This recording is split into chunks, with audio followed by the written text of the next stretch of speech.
para Romo Ramani, para upasaka upasika, saudara-saudara, semua yang hadir di Wihara Buddha Sakyamuni Denpasar, maupun yang mengikuti acara sebulan pendalaman Dhamma ini melalui streaming YouTube, baik yang langsung maupun yang nanti menonton dokumentasinya. Saya mengucapkan selamat bertemu. Semoga Anda semua selalu sehat dan berbahagia dan bersemangat di dalam melaksanakan ajaran Sang Buddha. Saudara-saudara, tema kita dalam sebulan pendalaman Dhamma hari ini adalah tentang bagaimana kita merasakan kebahagiaan di saat terjadi perubahan. Tentu tidak mudah menghadapi perubahan yang selalu terjadi di setiap kehidupan kita, di setiap waktu kehidupan kita. Kita semua memahami bahwa perubahan itu pasti terjadi. Tetapi kalau perubahan dari buruk menjadi baik, itu kita dengan mudah menerima. Misalnya kita sakit, kemudian sembuh, itu adalah perubahan. Dan kita bisa menerima itu dengan senang hati. Kemudian dari kesulitan mendapatkan pekerjaan, kok sekarang jadi mudah sekali ya mendapatkan pekerjaan dalam suasana seperti ini? Itu akan mudah kita terima. Demikian pula ketika kita mendapat pujian, mendapat penghargaan, mendapat perhatian, sangat mudah kita menerima itu semua sebagai satu kenyataan dalam kehidupan kita. Tetapi bila yang terjadi sebaliknya, dari kondisi kita punya pekerjaan, kemudian menjadi tidak punya pekerjaan, punya kesehatan, kemudian menjadi hilang kesehatan, punya harta, menjadi tidak punya harta, punya pasangan hidup, menjadi tidak punya pasangan hidup, punya keluarga, menjadi tidak punya keluarga, dan seterusnya, masih banyak sekali perpisahan-perpisahan ataupun perubahan-perubahan yang kita hadapi tapi dalam kondisi yang negatif, maka itu tidak mudah untuk kita terima. Kadang-kadang kita bisa mengalami kesedihan, bercucuran air mata, sulit untuk tidur, stres dan sebagainya selama beberapa waktu. Saya katakan beberapa waktu karena setiap orang tidak sama. Ada yang mungkin 2-3 hari sudah selesai. Ada yang seminggu 2 minggu masih stres. Ada yang sampai bertahun-tahun masih stres. Saya ingat sekali ada salah satu teman di wihara dahulu. Jadi saya melihat dia kondisi fisiknya kurang begitu sama dengan orang lain. Jadi tubuhnya ini banyak sekali seperti tonjolan-tonjolan di seluruh tubuhnya. Kemudian saya waktu ketemu dia ya, selain tonjolan di tubuhnya itu, juga punggungnya ini sudah melengkung.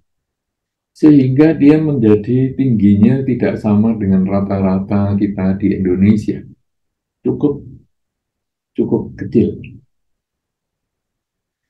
Kemudian saat waktu kita ngobrol-ngobrol, kita itu ditunjukkan foto dia waktu masih remaja. Duh, saya kaget. Saya lihat, duh, ini kan wanita ya. Jadi dulu teman saya di wihara. Jadi, oh, kok hebat, penampilannya bagus, tingginya normal, semuanya oke lah. Kemudian saya secara tidak langsung bertanya kepada orang ini, kenapa kamu bisa ada perubahan dari yang dulu bentuknya demikian bagus, demikian ideal, kok menjadi seperti hari ini? Kemudian orang ini menceritakan pada zaman dia bersekolah dulu. Dia mengatakan bahwa saya dulu sekolah dan tinggal di asrama. Dan saya punya teman kamar. Jadi sesama wanita, teman kamar. Kita sekolah bareng, kemudian ya belajar bareng, bersama-sama, ya pulang juga bersama-sama, tidur juga di dalam satu kamar di asrama tersebut. Asrama putri itu berbeda dengan asrama putra yang ada di sisi tempat lain dari bagian sekolah tersebut, dipisahkan itu. Dan pada zaman itu agak sulit pria dan wanita itu bertemu, terutama di peraturan sekolah tersebut. Sehingga ketika teman saya itu ingin bercerita, ingin berbagi dengan, ya mungkin istilahnya itu ada orang yang dia sukai, pria yang dia sukai, dia tidak bisa mengungkapkan secara langsung, dia menitipkan surat lewat teman kamarnya itu untuk diberikan kepada pria yang dia sukai, teman kelas juga sebetulnya. Nah, kemudian dia sering melakukan itu, kemudian ada balasan dan lain sebagainya. Ya, kemudian pada masa-masa tertentu kadang-kadang dia juga kirim mungkin alat tulis sebagai kenang-kenangan, dia ulang tahun, kadang dia memberikan mungkin baju dan lain sebagainya. Pokoknya banyak sekali kenangan-kenangan seperti itu. Dan demikian pula prianya juga memberikan banyak kenangan. Proses untuk berbagi dengan surat ini cukup lama, sampai mereka akhirnya lulus sekolah. Tetapi setelah lulus sekolah, teman saya itu mendapatkan undangan pernikahan dari pria yang dia sukai itu, tetapi menikahnya adalah bukan dengan dirinya, tapi dengan teman kamarnya yang biasa disuruh dititipin surat maupun hadiah-hadiah tersebut. Jadi mereka itu malah karena sering dititipi, mereka menjadi dekat dan akhirnya malah menjadi pasangan hidup. Nah, teman saya ini tidak bisa menerima perubahan itu. Dia tidak bisa bahagia saat menghadapi perubahan. Dan dia stres luar biasa. Waktu saya bertemu dengan dia, itu sebetulnya sudah 9 tahun. Dia berpisah, kejadian itu sudah 9 tahun. Dia ditinggal menikah oleh orang yang dia sukai itu. Tapi dalam 9 tahun itu, tiap kali mengingat peristiwa itu, dia menangis. Dan dia sulit tidur, dan dia stres. Dan karena dia selalu menangis, dia selalu membungkuk dan lain sebagainya, tubuhnya itu dia berubah. Kemudian tubuhnya yang dulunya mulus bersih itu akhirnya keluar tonjolan-tonjolan banyak sekali di tubuhnya. Dan kemudian waktu dia menceritakan itu pun dia masih sedih. Dan ketika dia menceritakan itu pun dia membuka satu kotak yang isinya adalah hadiah-hadiah yang diberikan pria itu, termasuk surat-surat yang diberikan pria itu masih disimpan dalam 9 tahun, dan masih tetap menginspirasi dia untuk selalu sedih, untuk selalu menangis, dan tidak siap menghadapi perubahan. Ini kisah nyata seperti ini kemudian mengkondisikan kita untuk merenung bahwa kalau kita tidak siap menghadapi perubahan dari kebahagiaan, jatuh ke dalam penderitaan, benar-benar kita itu menjadi berubah, baik cara berpikir maupun fisik kita. Orang yang kita stresi sudah menikah, dia itu orangnya sudah menikah dengan temannya kamar tadi, tapi dianya sendiri dalam 9 tahun selalu menangis, sehari bisa berkali-kali. Nah, saudara-saudara, ini kalau tadi di dalam Dhammapada disampaikan bahwa walaupun seseorang bisa menaklukkan ribuan orang dalam ribuan kali pertempuran, tapi sesungguhnya orang yang bisa menaklukkan diri sendiri, itulah penakluk sejati. Nah, bagaimana sekarang menaklukkan diri sendiri? Menaklukkan diri sendiri itu kalau di dalam Dhamma adalah orang yang mampu mengendalikan diri. Ada bayangan saja, penakluk ini apa kok? Orang yang ditaklukkan itu apa? Orang yang ditaklukkan berarti orang yang menurut oleh si penakluk. Satu contoh yang paling sederhana adalah kalau mungkin kita sih dalam masyarakat sehari-hari jarang ya menaklukkan kuda, tapi mungkin Anda pernah menonton film tentang kuda liar, bagaimana cara menaklukkannya. Jadi kuda itu tidak biasa ditunggangin. Tapi kalau ada orang naik, kemudian dia berusaha melemparkan. Dia melompat-lompat setinggi mungkin sampai orang yang duduk di punggungnya ini kalau bisa lompat. Tetapi orang yang bisa menaklukkan itu, dia pegang kuat-kuat kuda ini. Dia gunakan kedua kakinya untuk menjepit perut kuda itu dengan sekuat tenaga. Sampai akhirnya kuda itu melompat-lompat, nggak bisa-bisa, tidak bisa melewatkan, tidak bisa melemparkan orang yang berada di punggungnya. Akhirnya dia takluk, dia menyerah, dan akhirnya dia menurut. Mau disuruh belok kanan, belok, disuruh belok kiri, belok, suruh maju, maju, suruh lompat, lompat. Itulah kuda yang sudah ditaklukkan.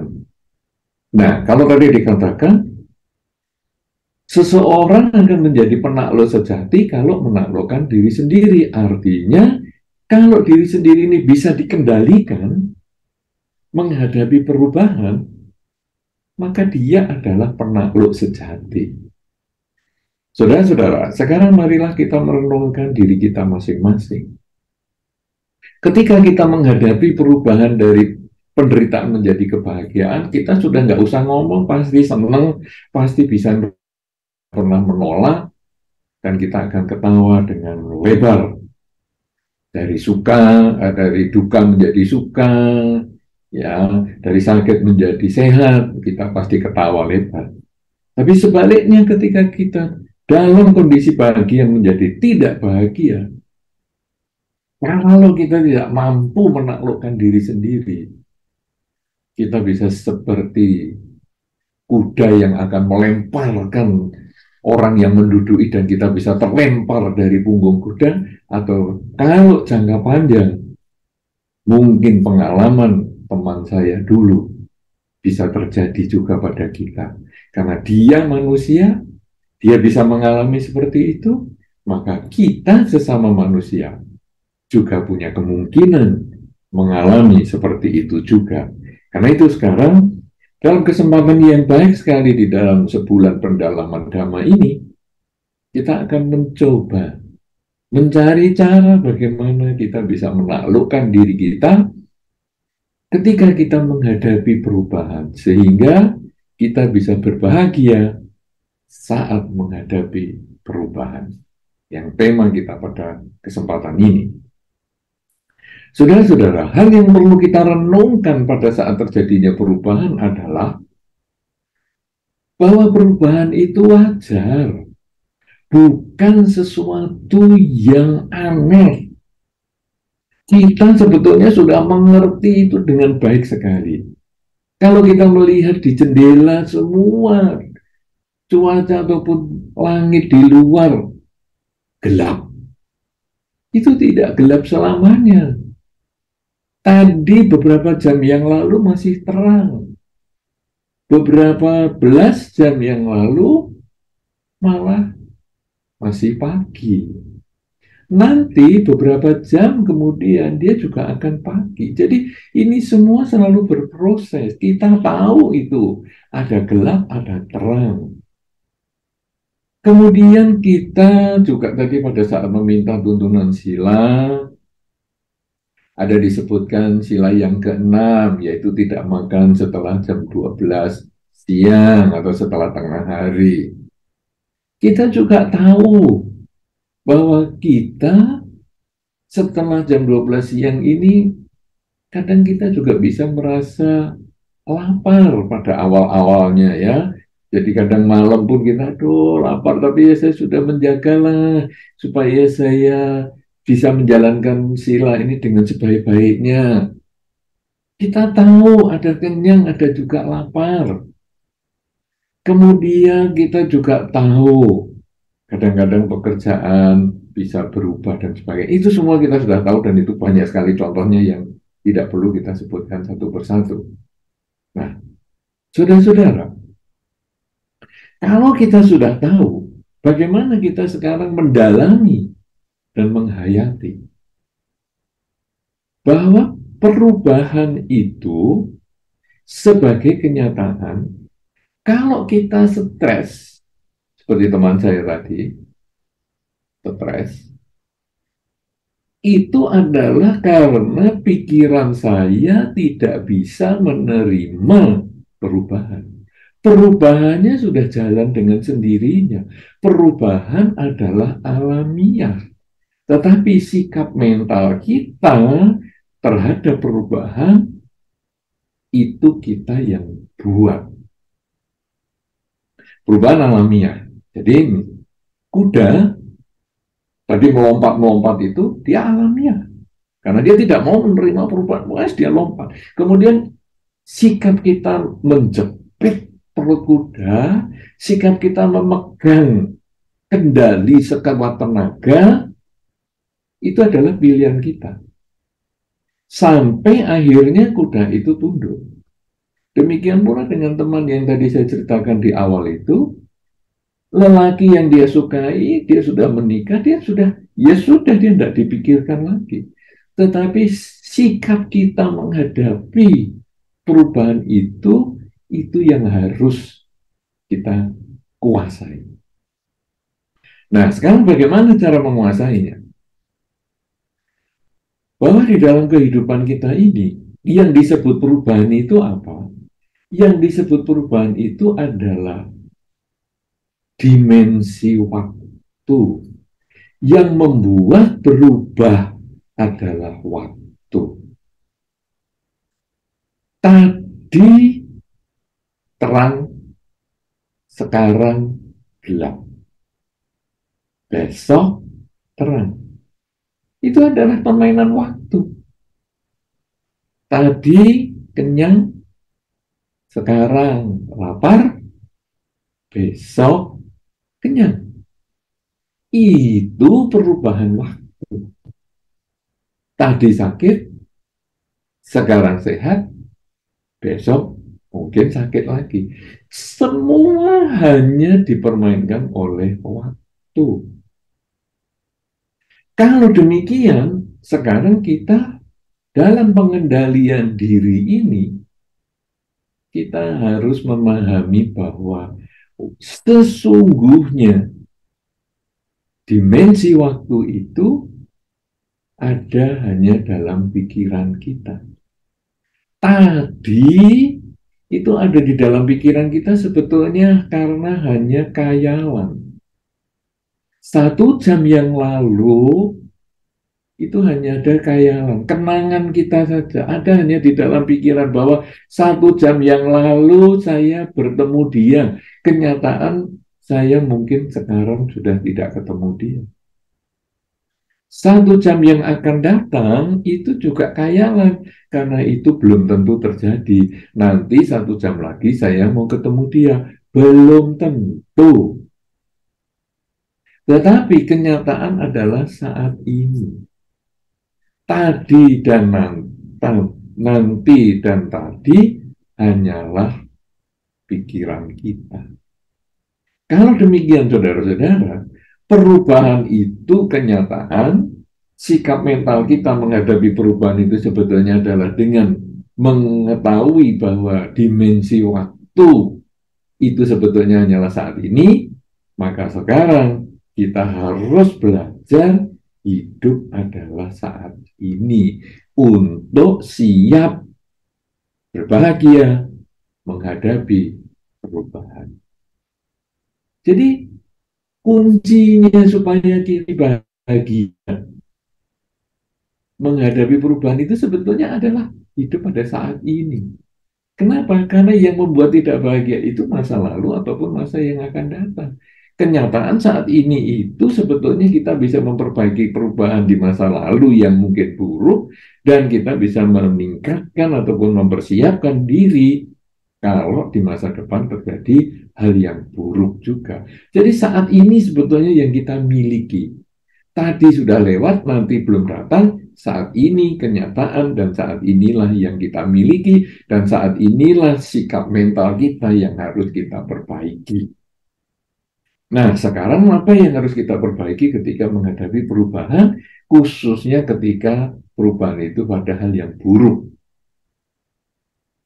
Hal yang kita harus persiapkan adalah bahwa dalam setiap perubahan selalu ada peluang baru. Setiap perubahan ada peluang baru. Itu yang nomor 1. Dari mana ini ceritanya? Ceritanya adalah, kalau sekarang ini kita sebulan pendalaman Dhamma, tentu kita untuk persiapan saat Waisak yang sudah tinggal beberapa hari lagi.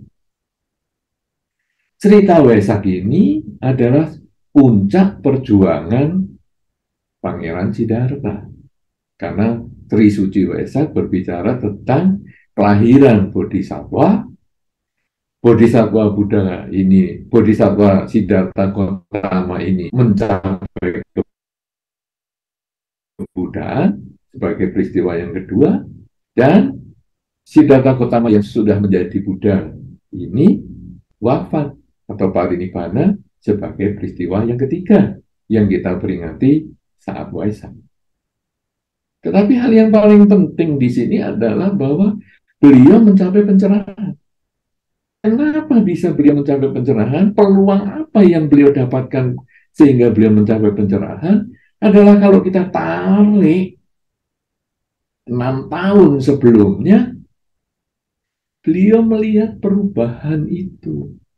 Ada orang tua, ada orang sakit, ada orang meninggal. Tua, sakit, mati. Sehingga beliau bertanya kepada Cana yang mengikuti beliau sebagai sais kereta. Apakah aku bisa tua, sakit, dan mati? Oh, bisa. Kita semua bisa tua, sakit, dan mati. Beliau menjadi tidak bahagia saat memahami ada perubahan ini.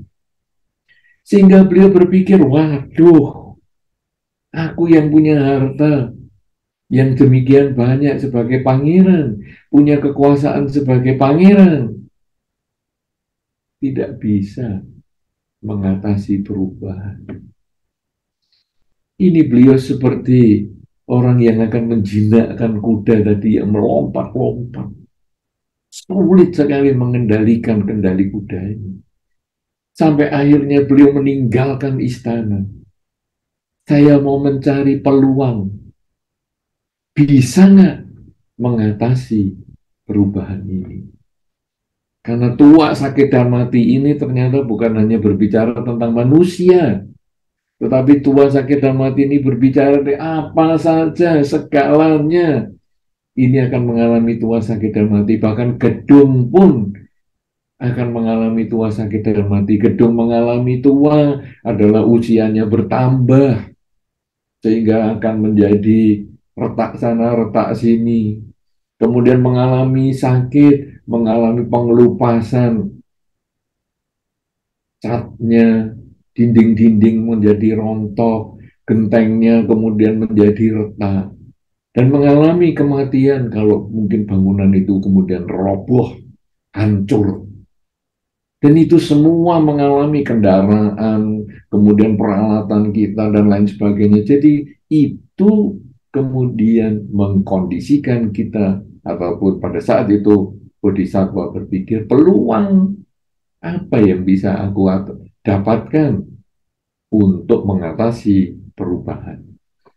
Dan kemudian beliau bermeditasi dengan berbagai macam, sampai akhirnya pada saat purnama Sidhi di bulan Waisak, beliau mencapai pemahaman bahwa sesungguhnya peluang itu adalah mengubah cara berpikir, bahwa ketidakkekalan adalah kenyataan, tetapi sikap mental kita menundukkan pikiran kita, itulah pilihan yang kita bisa lakukan. Dan cara menundukkan pilihan atau cara menundukkan pikiran kita itu adalah dengan selalu sadar bahwa saat ini saya sedang apa. Tetapi untuk bisa sadar saat ini sedang apa, kesadaran yang berjangka panjang ini harus dimulai dengan perhatian. Perhatian yang sesaat-sesaat. Saat ini saya perhatikan saya sedang apa. Saat ini saya perhatikan sedang ini. Perhatian yang terus-menerus menjadi kesadaran yang panjang. Nah, saudara-saudara, tadi sebelum kita berbagi dharma, kita sudah bermeditasi bersama.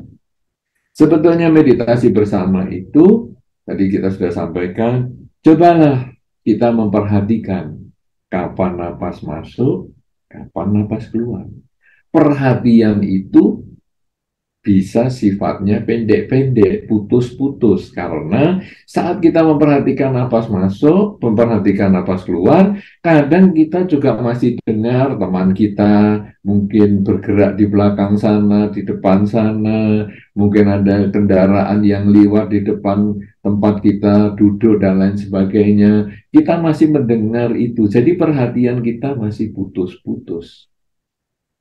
Tetapi bagi kita yang sudah sering berlatih, sehingga perhatian kita ini sudah menjadi lebih menyatu, lebih panjang waktunya, yang disebut dengan selalu sadar, saat ini napas masuk, napas keluar, sadar napas masuk dan napas keluar, perhatiannya menjadi semakin panjang, maka kita kemudian batin menjadi lebih tenang. Karena ketika kita mendengarkan gerakan di sana di sini, teman kita bergerak ataupun ada kendaraan yang lewat dan sebagainya, kadang-kadang kita tidak bisa menerima itu sebagai perubahan. Dengan kita protes, kenapa sih kamu gerak-gerak, kenapa sih di sana di luar berisik dan lain sebagainya. Tetapi ketika kesadaran itu sudah bertahan untuk waktu yang lama, walaupun mungkin kita masih mendengar suara kendaraan, walaupun kita masih mendengar suara teman kita, tetapi kita sudah lebih tahu saat ini saya sadar saya sedang bernafas. Nah, ini adalah sebetulnya dasar di dalam Dharma yang bukan menjadi tujuan, tetapi hanya dasar saja. Kenapa? Karena dasar ini yang kita latih pagi bangun tidur dan malam mau tidur, yang kita sebut dengan berlatih rutin dalam meditasi. Pagi kita katakanlah minimal 15 menit, malam mau tidur juga 15 menit. Nah, kita sebetulnya membiasakan diri memiliki perhatian yang sepotong-sepotong tadi, ataupun memiliki kesadaran yang panjang, itu menjadi satu kebiasaan. Sehingga kalau menjadi satu kebiasaan, hidup kita nanti sepanjang hari akan selalu berisi perhatian dan kesadaran.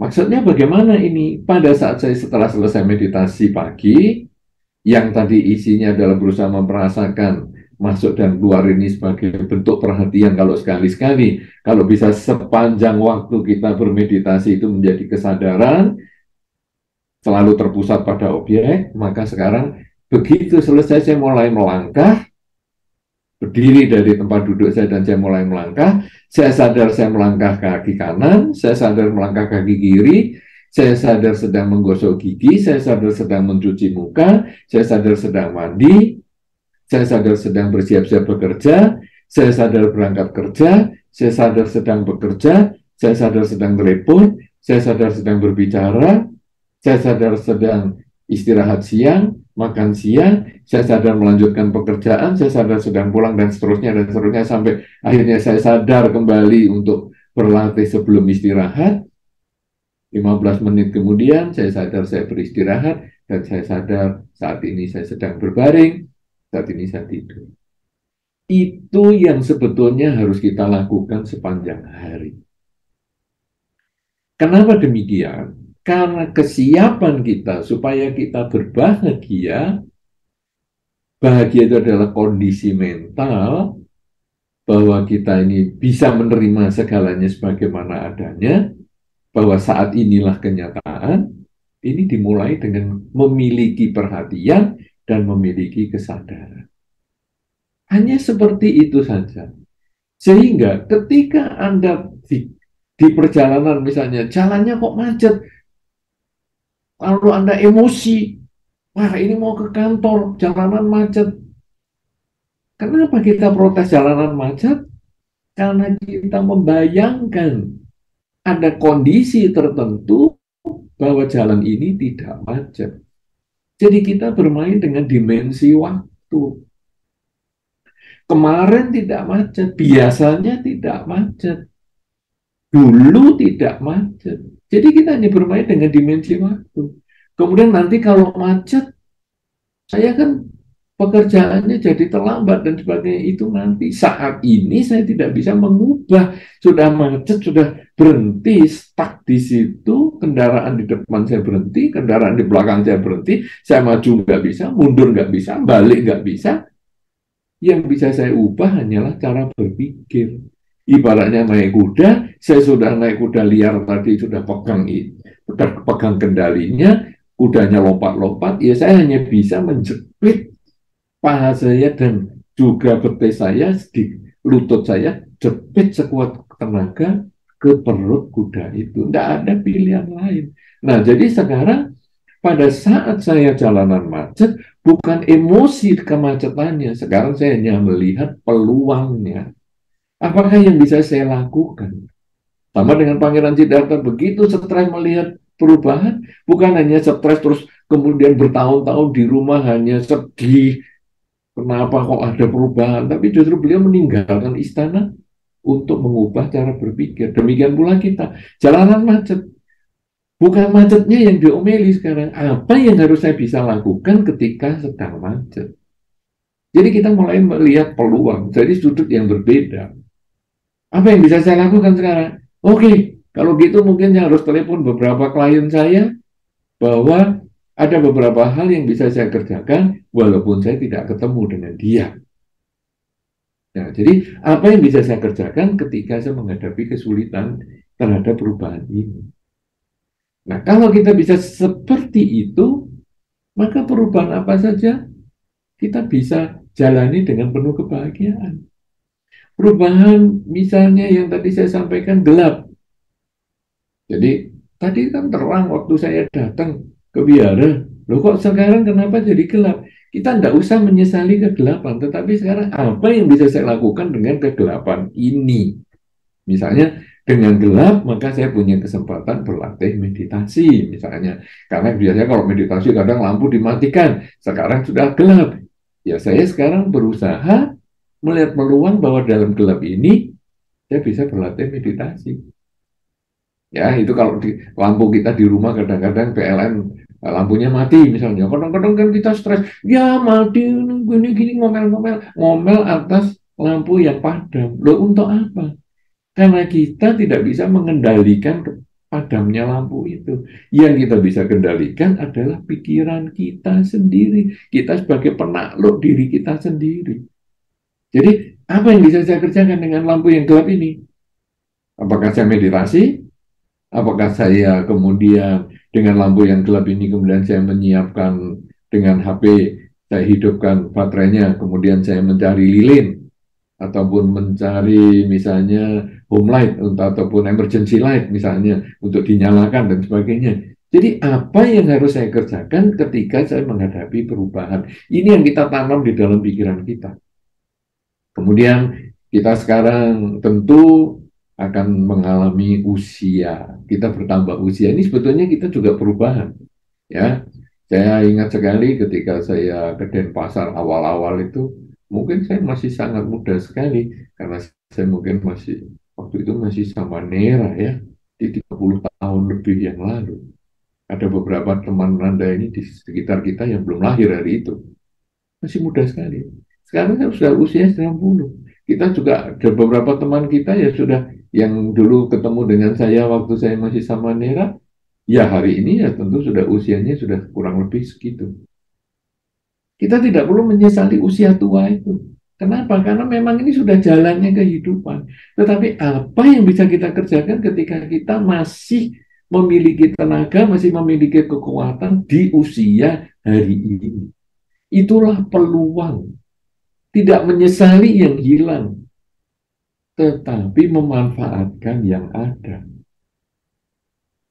Ketika sekarang rumah kemudian mengalami ketuaan, retaklah, catnya mengelupaslah, jangan ngomel retaknya, jangan ngomel kelupas catnya, tapi apa yang aku bisa kerjakan dengan retaknya ini? Oh, mungkin aku tambal. Oh, ini mungkin aku cat ulang. Dalam banyak kesempatan, kadang kita berubah. Misalnya, sepeda motor mau dipakai kerja banyak kempes atau kendaraan dipakai kerja banyak kempes langsung kita ngomel-ngomel kita tendangi banyak enggak ada gunanya. Tapi apa yang bisa saya kerjakan sekarang sebagai peluang bahwa banyak kalau kempes ini apa yang harus saya lakukan? Oh, mungkin saya menggunakan ojek online misalnya atau apa. Jadi kita langsung siap menghadapi perubahan dengan berpikir perubahan ini semuanya tidak bisa kita kendalikan. Yang kita bisa kendalikan adalah pikiran kita mencari peluang baru, mencari hikmah atas perubahan yang terjadi. Yang ini sebetulnya sudah diajarkan oleh Pangeran Siddhartha, guru kita yang tiap tahun kita selalu memperingati dalam acara Waisak dengan sebulan pendalaman Dhamma. Sehingga kalau sekarang sudah sekian kali kita mendalami Dhamma, sekian kali kita diingatkan bahwa kita ini harus hidup pada saat ini dengan perhatian dan kesadaran. Sudahkah kita siap menghadapi perubahan? Dan sudahkah kita bahagia saat menghadapi perubahan? Kalau kita belum berbahagia saat menghadapi perubahan, berarti kita masih menuntut perubahan itu harus berubah. Padahal yang kita bisa kendalikan adalah pikiran kita sendiri. Ingat baik-baik, walaupun orang bisa menaklukkan ribuan musuh dalam ribuan kali pertarungan, pertempuran, sesungguhnya penakluk sejati adalah orang yang menaklukkan dirinya sendiri.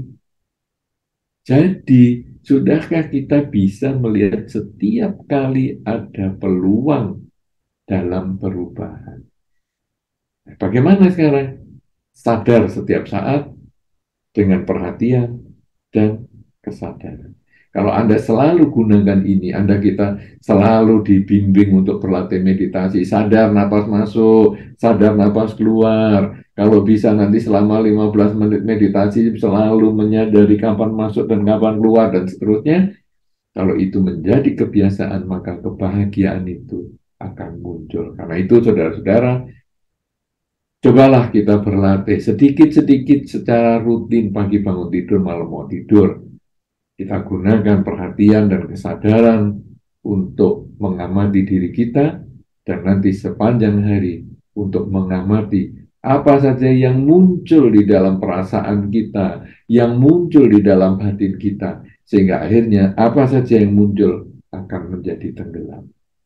Tetapi kalau kesadaran kita masih kurang, kita masih sering tidak bahagia ketika menghadapi perubahan, maka tidak ada salahnya kita memiliki teman, kalyana mita, teman yang baik untuk saling berbagi, teman yang baik untuk saling menasehati dan lain sebagainya, mengingatkan pada pelaksanaan dharma, karena teman yang baik itu pun menjadi salah satu mengingatkan kita. Karena dharma ini sebetulnya adalah berbicara tentang kenyataan hidup. Sehingga ketika kita mengalami stres, tidak bahagia ketika menghadapi perubahan, kemudian kita menyampaikan kepada teman dekat kita yang bisa dipercaya, kemudian dia bisa memberikan masukan, dan kita lalu, oh iya ya, memang kuncinya hanya punya perhatian dan kesadaran. Kita diingatkan kembali seperti itu, dan akhirnya kita bersemangat untuk menghadapi perubahan. Inilah yang perlu saya sampaikan dalam kesempatan kita berbagi Dharma dengan tema bahagia saat menghadapi perubahan. Mudah-mudahan dapat menginspirasi kita semua dan dapat menjadi pedoman untuk kita di dalam kehidupan sehari-hari selalu berbahagia dengan apapun perubahan yang kita temui, yang kita hadapi. Terima kasih, dan saya kembalikan kepada saudara pembawa acara. Semoga Anda berbahagia. Sabe Sata Awantu Sukitata. Sotiotu, Namo Buddhaya. Selamat malam Bante. Nama saya Singgih. Dari penjelasan Bante tadi, bagaimana kita bisa bahagia dengan perubahan yang terjadi. Ya, seperti tadi dijelaskan, kalau perubahan itu baik, tentunya kita sangat bahagia. Tapi bagaimana kita jika perubahan itu tidak baik? Nah, tadi Bante menjelaskan tentang mengontrol pikiran kita, Bante. Kuncinya adalah di pikiran kita. Bagaimana jika pada saat kondisi perubahan yang tidak baik itu kita terima, dan kondisi kita tidak mampu untuk mengontrol pikiran kita juga. Karena terlalu perubahan yang dialami itu terlalu drastis dan terlalu mendadak. Jadi kita tidak sanggup untuk mengontrol pikiran kita. Nah, kemudian apakah juga perubahan-perubahan yang terjadi ini ada kaitannya dengan karma masa lampau kita yang harus kita terima saat ini? Dan bagaimana kita mengantisipasi hal-hal perubahan yang tidak kita harapkan atau yang buruk itu. Demikian Bante Anumodana. Terima kasih. Baik. Gimana, ini langsung dijawab atau ada yang perlu ditunggu lagi untuk saudara moderator? Silakan bisa langsung dijawab Bante. Baik. Nah, sekarang pertanyaannya tadi kan, bagaimana ya kalau ada perubahan dan saya tidak bisa mengendalikan pikiran sendiri? Nah, tadi saya sudah tambahkan bahwa kita kadang butuh kalyana mita, butuh kita berbagi. Nah, kalyana mita itu bentuknya bermacam-macam ya. Kadang-kadang buku dhamma itu bisa berpengaruh juga. Jadi ada beberapa orang kemudian membuka buku dhamma ketika mengalami stres. Aduh, aku kok pikiranku berat sekali ya, sulit sekali menghadapi perubahan seperti ini. Kemudian dia buka-buka buku dhamma, akhirnya, oh ini kok seperti yang aku alami. Nah, akhirnya dia bisa tenang. Atau dia mungkin membuka media sosial. Kadang-kadang yang tentang ceramah-ceramah dhamma itu bisa di-search. Bagaimana ya bahagia itu misalnya. Nah, akhirnya ketemu.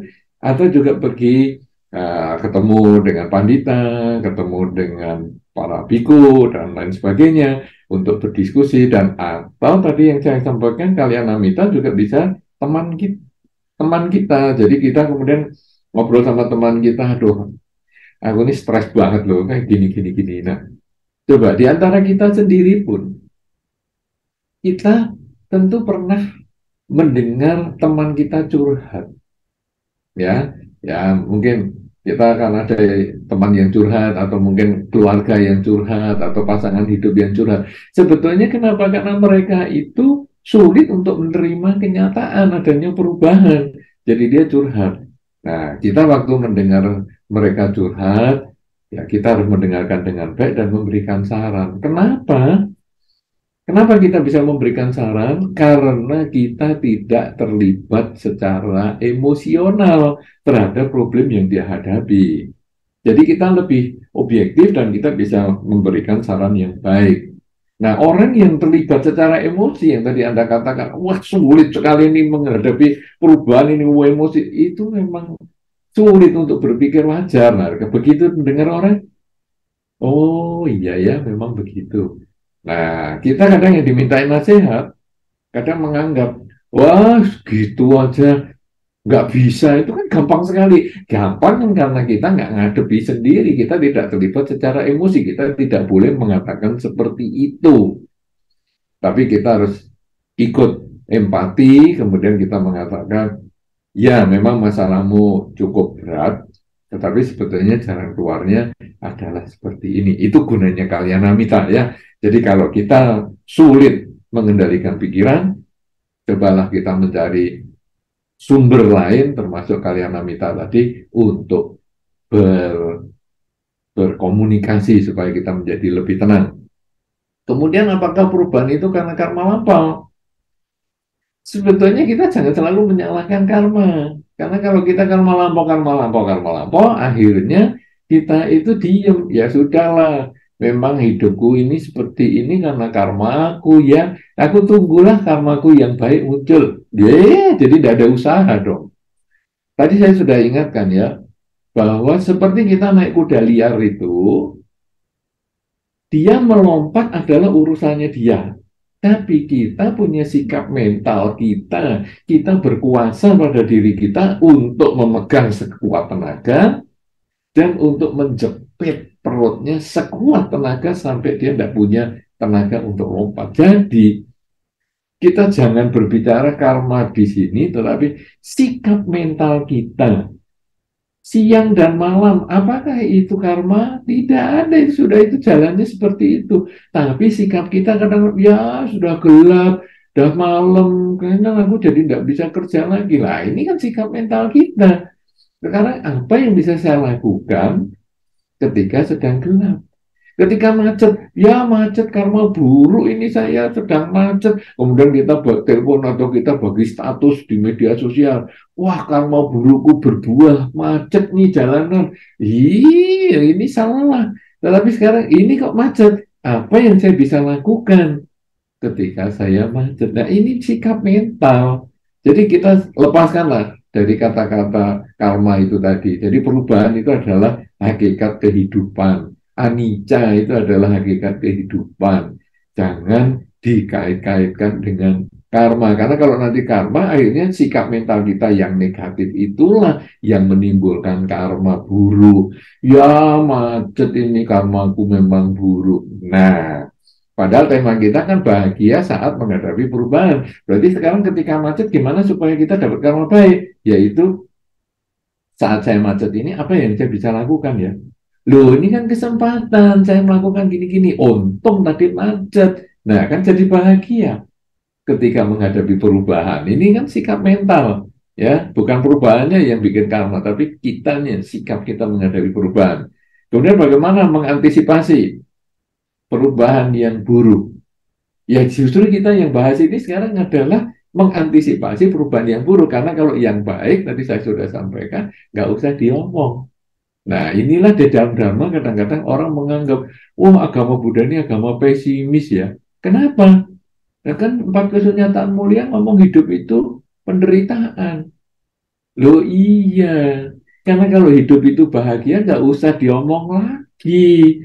Justru ini diomong supaya penderitaan itu bisa diketahui sebabnya, yang kalau sebabnya bisa dikendalikan, maka bisa timbul bahagia dan bagaimana jalan untuk mengendalikan pikiran kita, keinginan kita supaya bisa tidak ada penderitaan lagi. Kan empat kesunyataan mulia kan itu isinya.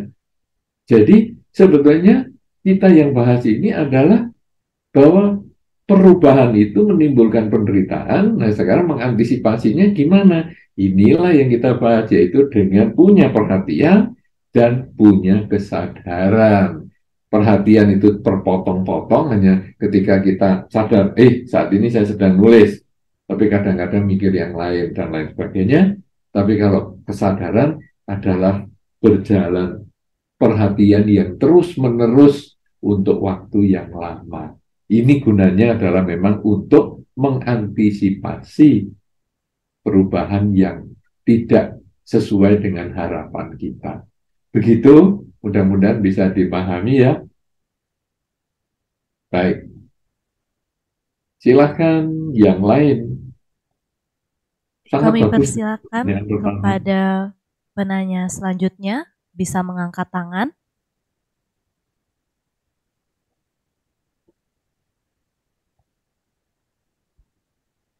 Namo Buddhaya Bante. Nama saya Hari. Menyimak paparan Dhamma dari Bante tadi, saya jadi feedback puluhan tahun yang lalu. Waktu itu saya pernah bicara ya seperti teman spiritual gitu. Nah, dia bicara ke saya gini, Hari, kalau kamu sedih, jangan terlalu kamu pikirin kamu sedih terus. Soalnya di balik sedih pasti kamu akan ada bahagia. Di saat kamu bahagia, jangan terlalu juga kegirangan. Soalnya setelah bahagia pasti kamu juga akan mengalami sedih. Soalnya apa? Karena tidak ada yang abadi di dunia ini. Satu-satunya yang abadi adalah perubahan itu sendiri. Nah, kata-kata itu saat itu sempat menjadi pikiran saya. Apa benar ya omongan dia gitu? Tapi kadang lupa, kadang ingat, kadang lupa. Nah, ini tadi Bante mengingatkan feedback saya itu. Gimana menurut pendapat Bante atau pendapat dia tentang hal itu? Terima kasih Bante. Baik, wah ini juga memberikan feedback untuk saya ya. Nah, jadi biasanya kan orang bertanya, kali ini memfeedback juga kepada saya. Jadi menurut pandangan saya bagaimana? Benar sekali bahwa segala sesuatu adalah tidak kekal. Yang kekal adalah ketidakkekalan itu sendiri. Saya cocok banget itu. Ya, karena apa saja itu tidak kekal. Di dalam Dhamma, yang kekal hanyalah nirvana itu. Ya, jadi kalau kita tahu ada anicca, dukkha, dan anatta. Nah, jadi nanti nibbana itulah yang kekal, adukkha, tapi tetap anatta. Jadi kalau sekarang kita melihat kondisi dunia biasa, maka saya sepakat dengan teman atau pandangan teman Anda itu bahwa yang kekal hanyalah ketidakkekalan itu. Artinya di mana saja akan ketemu yang tidak kekal. Semua ada dua sisi kejadian itu ya. Jadi kalau Anda melihat telapak tangan Anda melihat gelap dan Anda melihat terang. Anda mau lihat yang gelap atau yang terang, tergantung Anda. Dan itu yang membuat Anda punya karma baik atau karma buruk. Yang itu mungkin berhubungan dengan pertanyaan yang sebelumnya tadi. Bahwa gimana ya, apakah perubahan ini karma baik atau karma buruk? Sebetulnya itu tergantung Anda melihat. Jadi sekarang, kalau anak sekolah ini yang saya ceritakan ya, supaya contohnya lebih sederhana. Anak sekolah pusing kepala. Jadi dia mau berangkat sekolah, pusing kepalanya. Kemudian dia ngomong sama ibunya, ibu, aku pusing kepala, rasanya juga badanku panas nih meriang. Boleh nggak aku nggak masuk? Ya, bolehlah nggak masuk. Karena ini karena memang kamu sakit. Bagi orang umum, sakit itu karma buruk. Tapi itu tergantung cara berpikir. Kalau sekarang, karena dia sakit, dia di rumah, kemudian di sekolah terjadi misalnya huru hara, satu kelas diomelin semua, dihukum, suruh pulang sampai malam misalnya. Wah, dia jadinya kan karma baik itu, dia sakit di rumah. Tapi sebaliknya, kalau di sekolah akhirnya ujian atau ada ulangan yang tidak direncanakan sebelumnya dan tidak bisa diulang, kalaupun gagal, wah dia jadi stres. Ini jadi karma buruk, dia sakit sudah. Jadi aduh karma buruk nih, aku kan jadi tidak sekolah, padahal di kelas tadi ada ujian, ada ulangan dadaan, kan aku nggak bisa ngulang, jadi kosong nilaiku. Nah, dia jadi karma buruk. Ini semua kan jadi dari pikiran. Kondisi perubahan ada ulangan itu adalah kenyataan yang bisa kita hadapi, bahagia atau penderitaan, itu hanyalah dari pikiran dia sendiri. Perubahan adalah kewajaran. Segala sesuatu selalu berubah, yang tidak berubah adalah perubahan itu sendiri. Cocok? Silahkan. Ya. Ada yang mau ditanya lagi? Cukup? Oke. Wah, ini memberikan feedback kepada saya. Bagus. Kami persilakan bagi penanya selanjutnya, mungkin dari sisi perempuan yang ada yang ingin bertanya. Ya, silakan pada ibu yang di bagian belakang.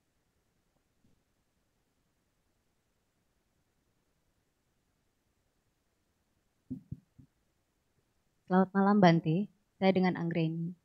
Malam ini saya izin bertanya dengan Bante. Bagaimana cara kita membantu orang yang terdampak ODGJ Bante? Sedangkan dia berpikir saja dia untuk dirinya dia sendiri tidak mampu. Apalagi dia berkesadaran, memahami akan keadaan, memahami akan perubahan yang dia alami. Bagaimana cara kita membantu untuk paling tidak membantu memulihkan bahwa sadari bahwa hidup ini anicca Bante. Terima kasih Bante. Baik. Sebetulnya tema kita tidak berbicara tentang hal ini ya, tapi kalau ODGJ ini kadang-kadang saya melihat dia malah lebih bahagia loh daripada orang-orang biasa. Ketika orang biasa stres, tidak punya makan, dia santai makan-makan di pinggir jalan, sisa-sisa dari sampah-sampah dan ketawa-ketawa. Orang lain tidak punya rumah, dia happy, nggak ada rumah, dia jalan kemana-mana.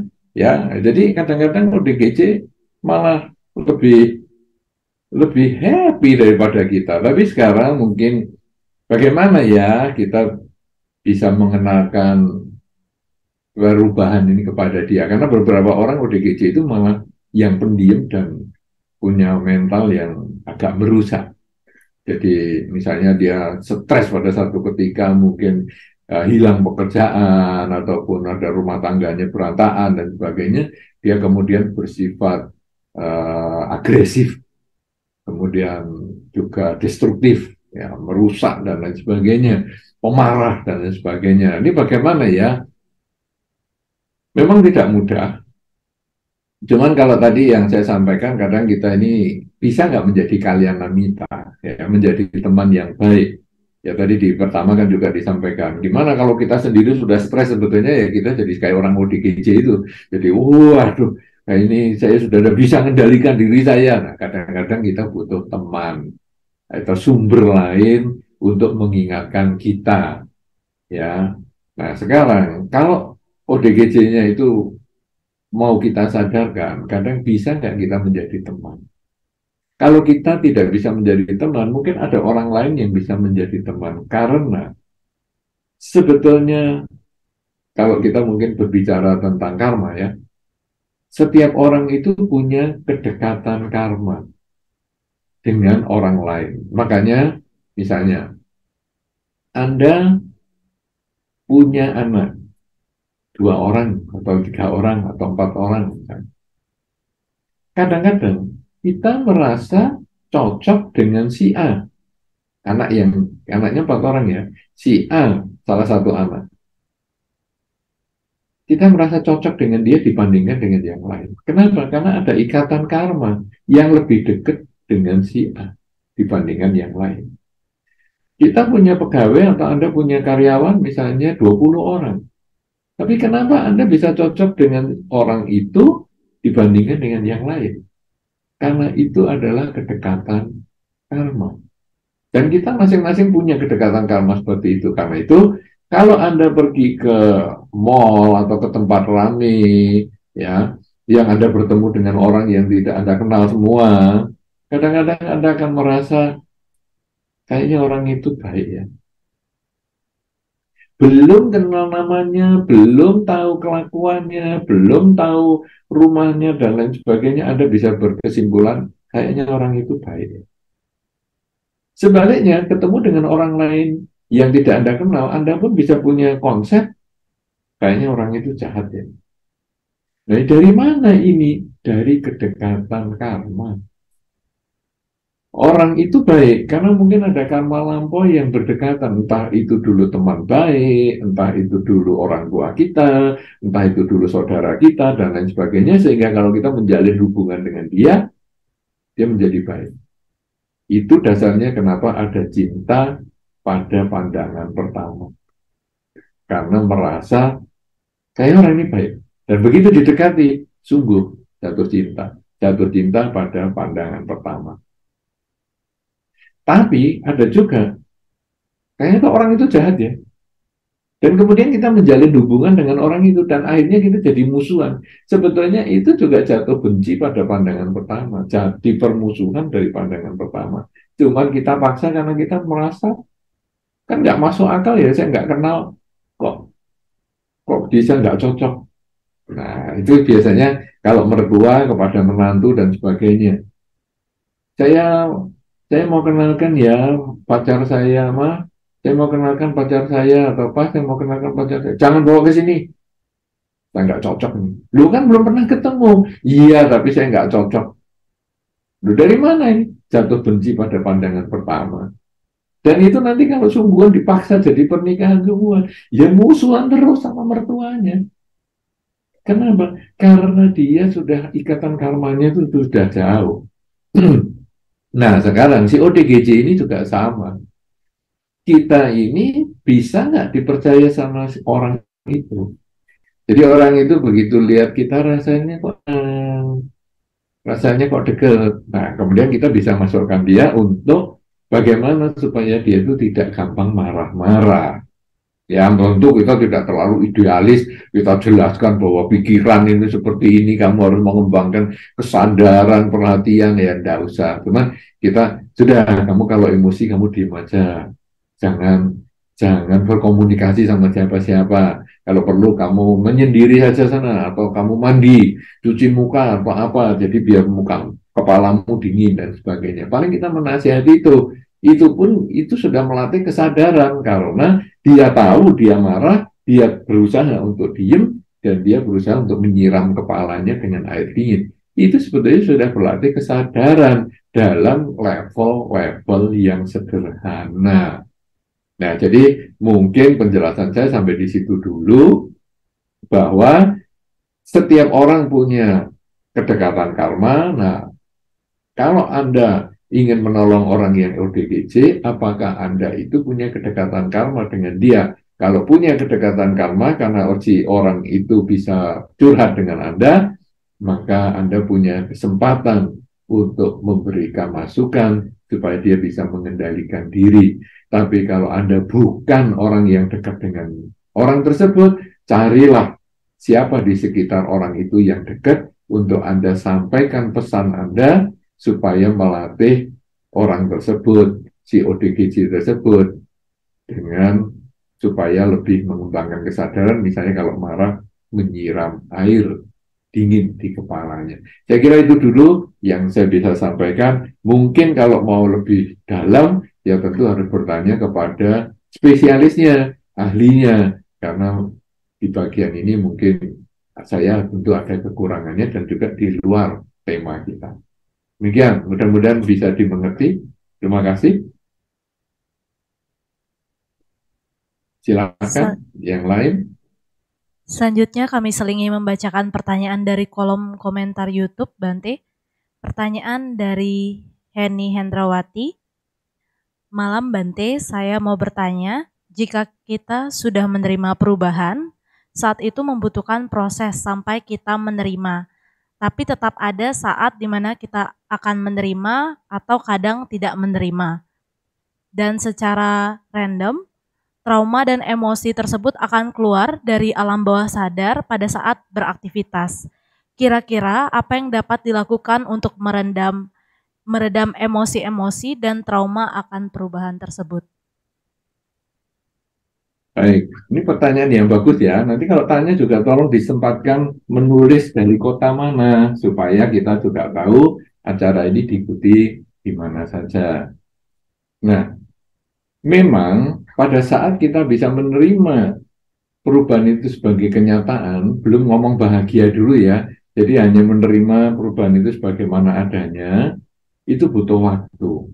Dan tiap orang tidak sama. Tadi juga saya sampaikan, ada yang bisa hanya beberapa jam, ada yang bisa beberapa hari, ada yang beberapa bulan, ada beberapa tahun. Seperti teman saya itu 9 tahun, dia masih tidak bisa menerima kenyataan. Kenapa teman kamar saya kok mengambil, menyerobot, merampok laki-laki yang saya sukai? Itu sudah 9 tahun berpisah, masih tidak bisa menerima itu sebagai kenyataan. Itu bisa terjadi seperti itu, dan mungkin masih sampai akhir kehidupannya masih sulit menerima kenyataan.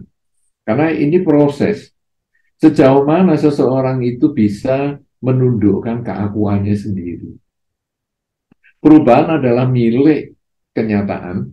Kita tidak bisa mengubah perubahan itu karena itu bagian dari kenyataan. Termasuk misalnya pacarnya atau pria yang dia sukai itu menikah dengan teman kamarnya, itu tidak bisa diubah. Yang bisa diubah adalah sikap mental kita menghadapi kenyataan itu. Dan itu butuh waktu. Dan ada traumanya, betul. Kita sudah bisa menerima kenyataannya. Tapi kalau ingat itu, wah, masih berubah lagi, masih emosinya masih muncul lagi. Normal, itu normal sekali. Sama dengan kita misalnya jalan di atas lantai keramik ya. Sekarang hampir semua rumah rata-rata kan lantainya keramik. Padahal kalau lantai keramik kena air, keramik yang licin ya, bukan yang bertekstur.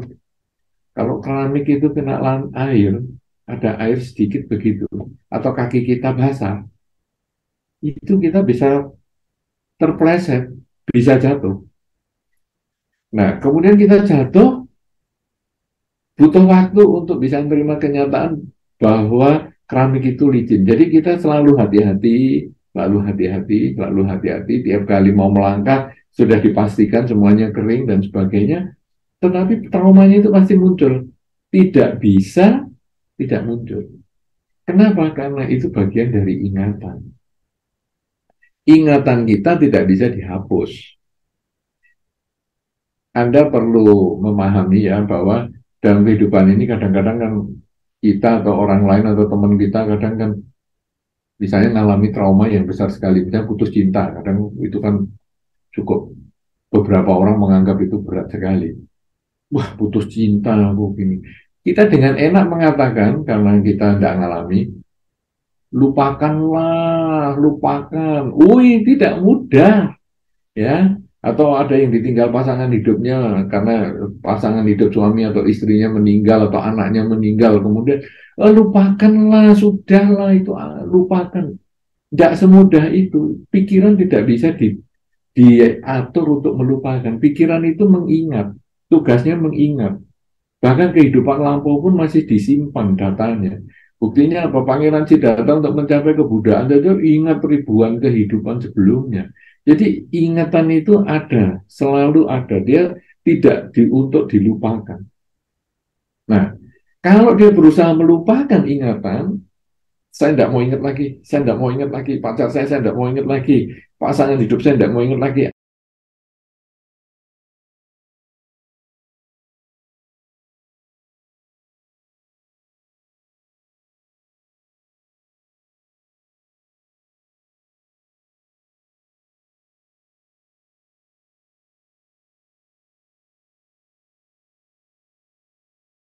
saya yang sudah meninggal, saya nggak mau ingat lagi. Nggak mau ingat lagi.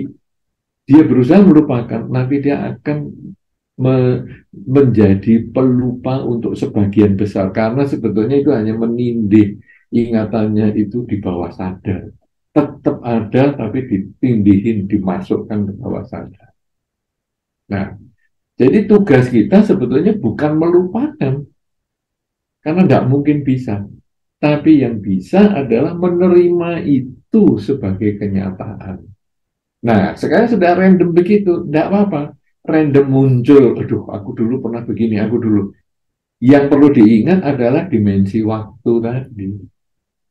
Dulu saya pernah mengalami itu. Untung dulu sudah mengalami. Jadi sekarang saya punya kesempatan memperbaiki. Nanti bagaimana kalau saya ngalami lagi? Untung saya sudah tahu sehingga saya bisa mempersiapkan diri mulai sekarang. Jadi kita tetap sadar saat ini saya sedang apa, sehingga masa lalu yang baik saya bisa tingkatkan, masa lalu yang buruk saya perbaiki saat ini, masa yang akan datang yang baik saya lakukan persiapan saat ini, masa yang akan datang yang buruk sekalipun saya harus siapkan mulai sekarang untuk menghadapinya. Jadi dengan demikian, kita tidak terganggu oleh dimensi waktu. Tadi saya sampaikan, kesedihan kita menghadapi perubahan itu kan karena kita dipermainkan oleh dimensi waktu. Dan itu normal sekali bagi orang yang belum mencapai kesucian. Traumanya itu akan muncul secara random, dan kita hanya modalnya perhatian dan kesadaran melihat hidup adalah saat ini. Saya kira demikian, mudah-mudahan ini bisa menjawab pertanyaan yang tertulis tadi. Terima kasih, silahkan dilanjut. Kami informasikan Bante bahwa penanya yang tadi dari YouTube itu berasal dari Bali, Bante. Selanjutnya kami beri kesempatan bagi penanya selanjutnya yang ingin bertanya.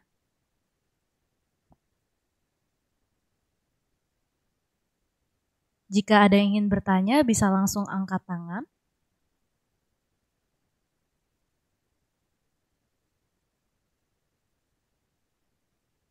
Kalau ada penanya dari luar Bali, juga bagus. Siapa tahu menangkap acara ini, nonton secara live streaming di YouTube. Tapi yang secara langsung, silahkan. Kami juga persilakan kepada para penonton di YouTube, jika ingin bertanya, bisa langsung bertanya ke kolom komentar.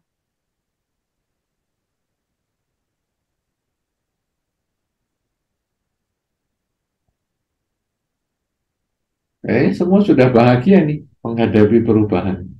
Makanya sudah merasa tidak ada masalah, saya sudah selalu bahagia. Tapi kalau ketawa-ketawa sendiri nanti juga, ya termasuk bahagia juga sih, bisa ketawa-ketawa sendiri.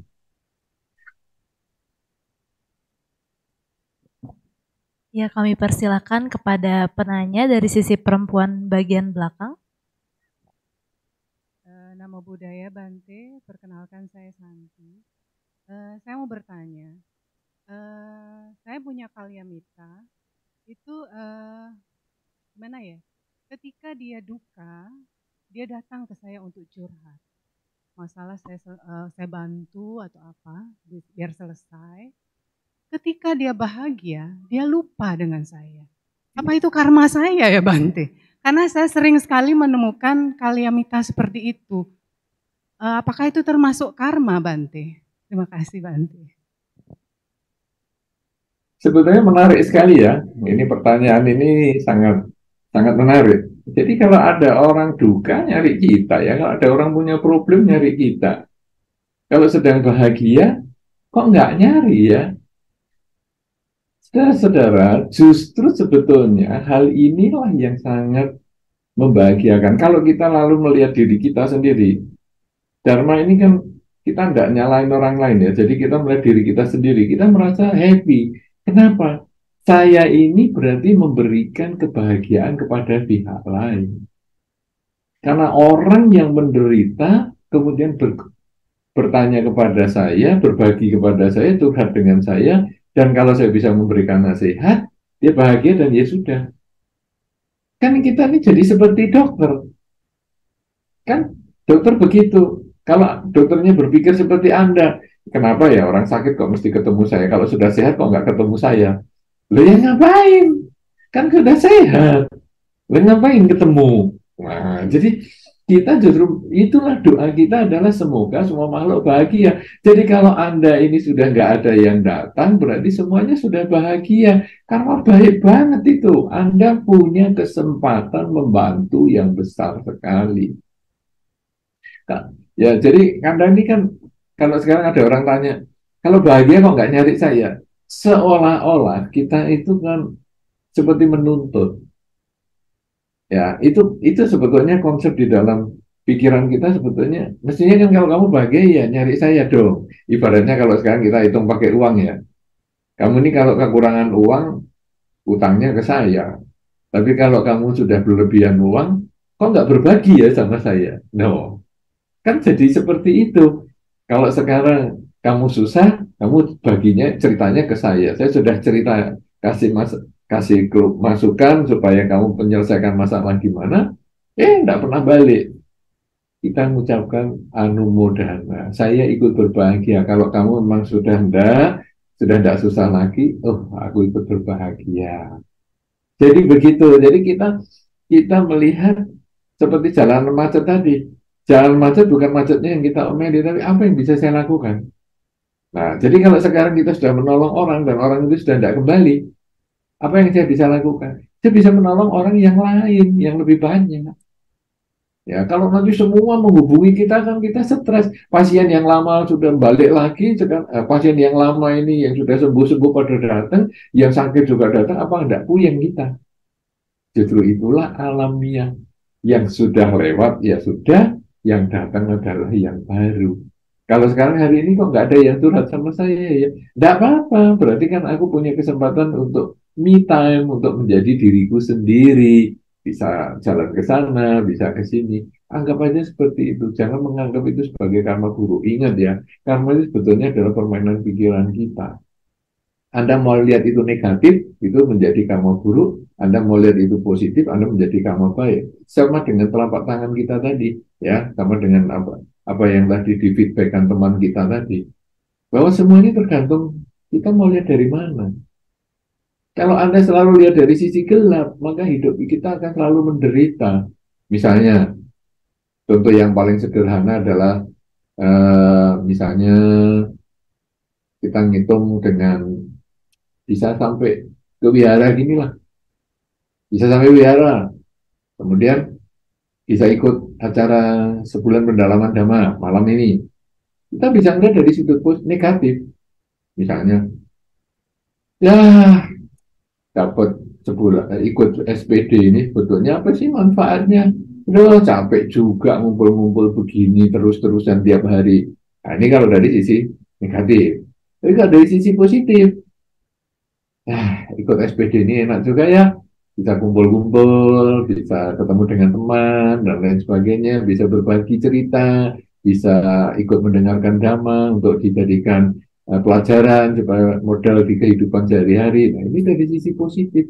Semua bisa dilihat dari sini. Makanya di dalam dhamma disampaikan Sang Buddha bahwa kita itu duduk ya di celah, berdiri ya di celah, diam di celah, ngobrol di celah. Tidak ada yang tidak bisa dicela. Kenapa? Karena tinggal kita mau melihat dari sisi mana.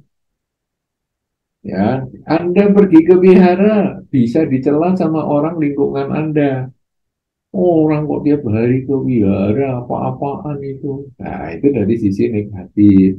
Tapi kalau Anda ke wihara bisa dilihat dari sisi positif. Itu bagus.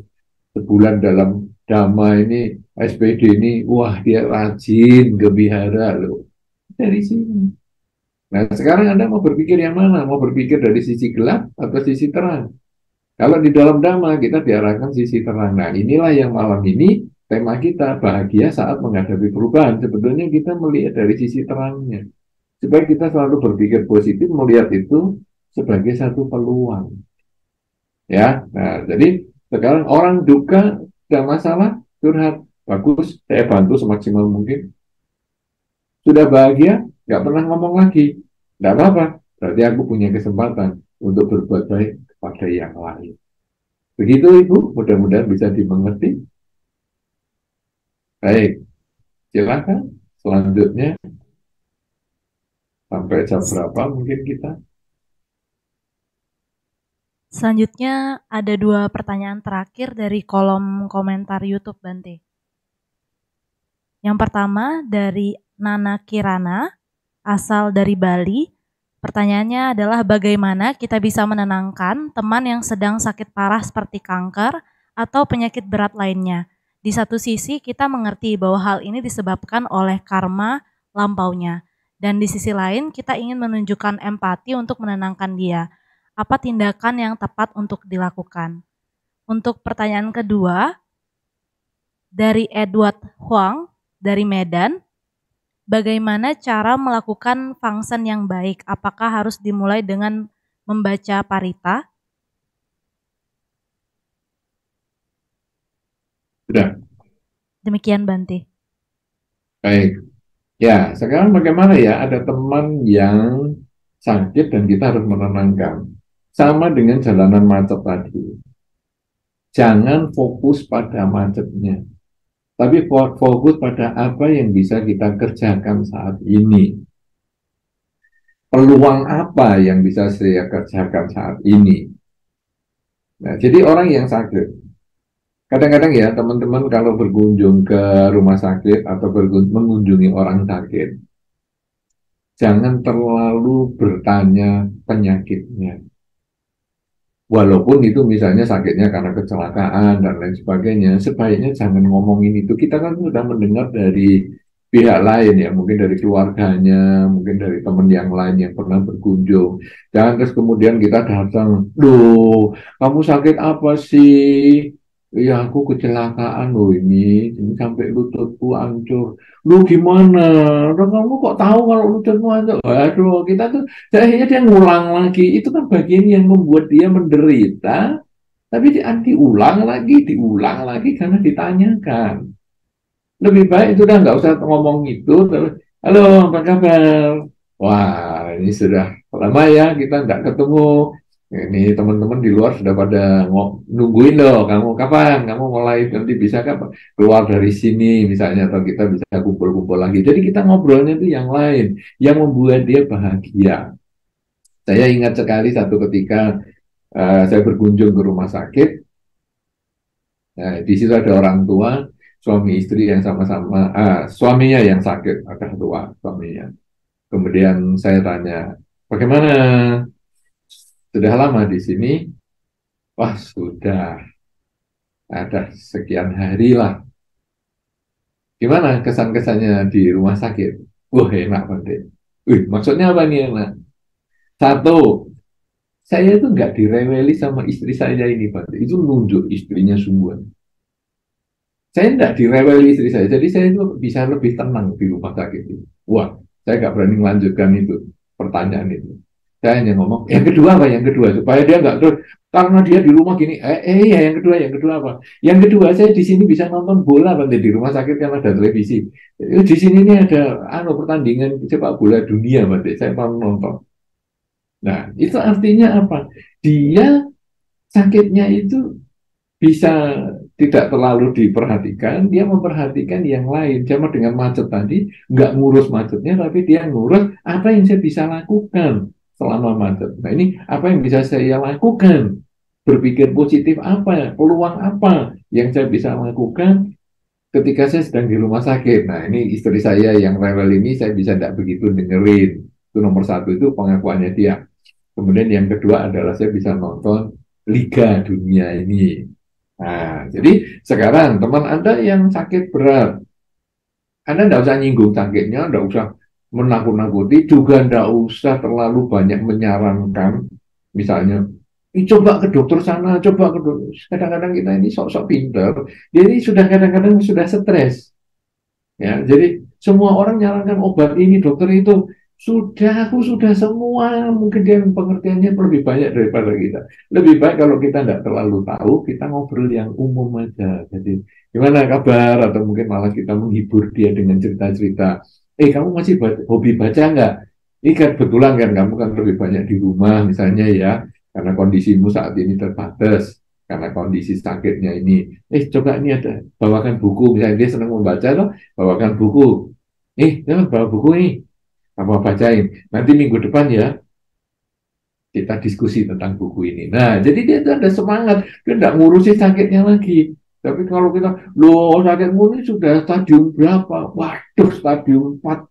Bahaya banget ini. Ini bahaya ini. Biasanya kalau sudah stadium 4 ini umurnya tinggal 3 bulan. Wah, malah jadi gara-gara kita datang umur dia jadi lebih pendek. Nah, tapi sekarang, wah, kita stadium 4-nya itu dengar dari keluarga, sudah lah. Kita ya kasihan lihat itu, tapi sudah jangan ngomong itu. Tapi saya bawakan buku ya. Nanti ini kita diskusi. Aku nggak bisa baca sekarang, mataku agak nggak enak. Gini aja. Sekarang kan ini saya bacakan rekamannya.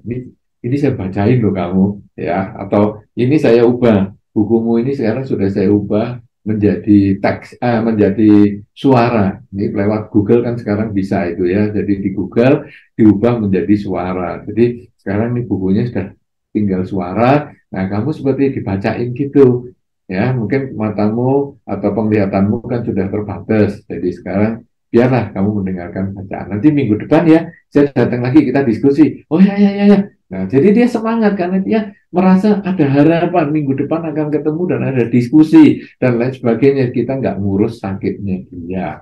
Itu saya kira akan lebih membantu untuk memberikan dia semangat supaya dia bahagia saat menghadapi perubahan. Jangan perubahannya dulu, apa ya, yang diurusi terus ini kok macet kok apa ini contohnya tadi yang saya macet itu loh, jalan macet itu jangan diurusi itunya aja, tapi sekarang apa yang saya bisa kerjakan ketika jalanan macet, itulah peluang ya. Nah kemudian pertanyaan yang terakhir ini yang dari Medan ya, ini acara kita berarti diikuti sampai Medan, sebetulnya tidak terlalu sesuai dengan topiknya kita ini ya, pelepasan apa yang harus kita kerjakan. Tapi karena ini dari Medan ya, dan juga ini menjadi pertanyaan terakhir, ya saya jawab singkat aja bahwa sebetulnya ketika kita melakukan pelepasan, niat kita itu sebetulnya adalah membebaskan makhluk.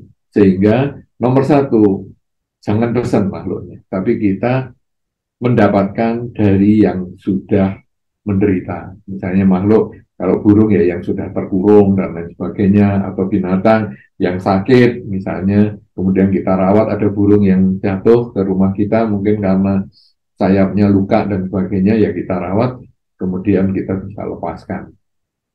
Nah, bagaimana sekarang cara melepaskannya? Melepaskannya sebetulnya kita berniat saja.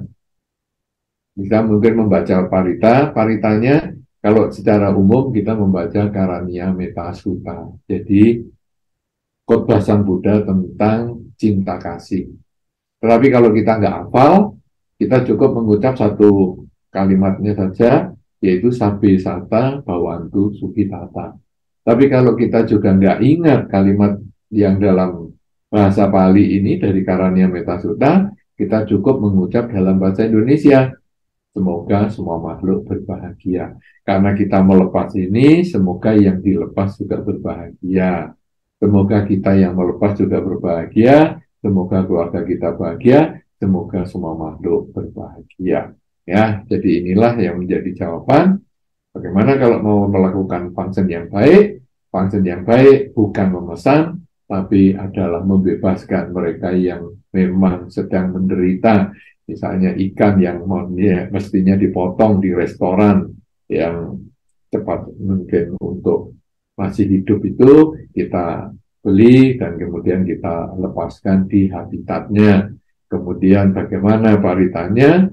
Mengulang kalimat semoga semua makhluk bahagia, atau Sabbe Sata Bhavantu Sukhitata, atau membaca Karania Metta Sutta sebelum pelepasan itu dilakukan. Saya kira demikian, mudah-mudahan jawaban ini bisa memberikan manfaat, dan mudah-mudahan tema kita dalam kesempatan saat ini, pendalaman Dhamma malam ini, yang membahas tentang bahagia saat menghadapi perubahan, mudah-mudahan sudah bisa menjadikan pedoman hidup kita, supaya di kehidupan sehari-hari kita tidak gampang menyalahkan karma, tetapi kita lebih mencari peluang untuk berpikir positif, sehingga perubahan apapun juga kita lihat ada hikmahnya, ada peluang untuk maju, sehingga kita selalu berbahagia menghadapi perubahan apapun juga. Mudah-mudahan Anda selalu berbahagia dengan perubahan apapun juga. Mudah-mudahan kita semua juga berbahagia dengan perubahan apapun juga. Semoga semua makhluk selalu berbahagia. Terima kasih, dan saya kembalikan kepada pembawa acara.